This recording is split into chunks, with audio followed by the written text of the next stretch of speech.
This is the most Hampshire College story ever told. Careful there. And I know that's a bold statement, and I'm kind of throwing down the gauntlet, but to me this really just encapsulates like the zeitgeist of the littlest 5 college. So for those who don't know, Hampshire College was started in 1970 as an alternative to traditional liberal arts education, and it could go on about the specific approach to learning and the notable alumni, but I think probably most people in the Valley know it best as a school with no grades and no tests. So jumping in, I just kind of picture it. It's the late 1990s, and I'm sitting in my science class called Seeing the Forest and the Trees. It's very punny, and we're sitting around to discuss our paper topics for the end of the semester paper. The student I don't know, he raises his hand and he says, well, when I was a child, I used to watch these McDonald's commercials on TV, and they had these talking trees.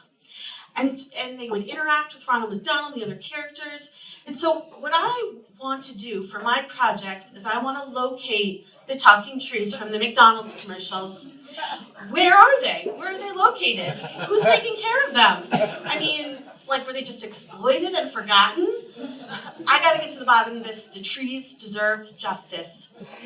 And the whole class is just really sort of silent for a moment, and then we're just like erupted in laughter, just booming laughter all over.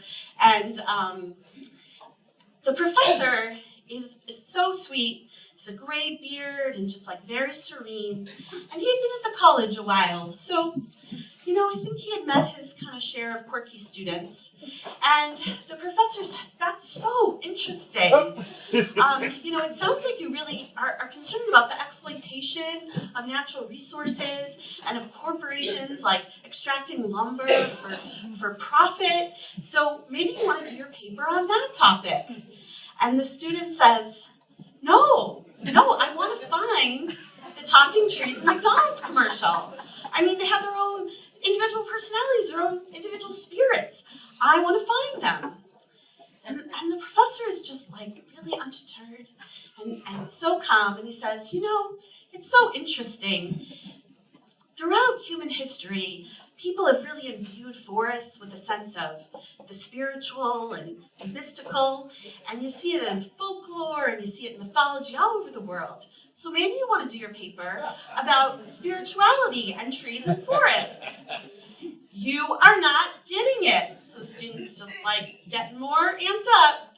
I want to find the talking trees in McDonald's commercials that I saw when I was a child. They're not mythical, they're real. Are you trying to say that seeing things on TV aren't real? So then he says, and also, what about the Keebler elves and the cookie tree factories? I mean, those working conditions, like how safe could it be to work in a cookie factory carved out of a tree? And that's how this went on. The rest of the class, the professor was trying to wring out a paper topic from this student, and the student was just batting them away because they did not involve actually locating a bunch of talking fictional trees. However, I didn't know the student, and I didn't ask what was going on because we were all basically dying in the class. I mean, like tears rolling down our eyes. And he was so committed, but I'm kind of glad I didn't ask because it's kind of nice to have like that unknown. Maybe it was performance art. Maybe it was like a comedy bit, or maybe the student had no idea what he wanted to present for his science topic and just was going to go with whatever came out of his mouth. Who's to know? However, I also really, really appreciated the professor because he was so committed to just connecting with the student and really just so genuine.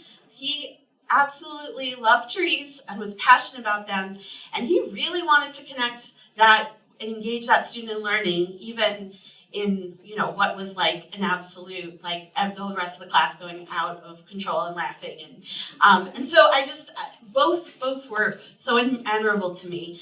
And, you know, every now and again, I just feel like it's really great to just have these opportunities where, you know, the expected is just totally subverted and you're just like, oh, I've tipped into a world that's more surreal or whimsical and where you can question reality a little bit. And who knows what's real? I mean, one day you might be hiking in the woods and come across a bunch of talking trees.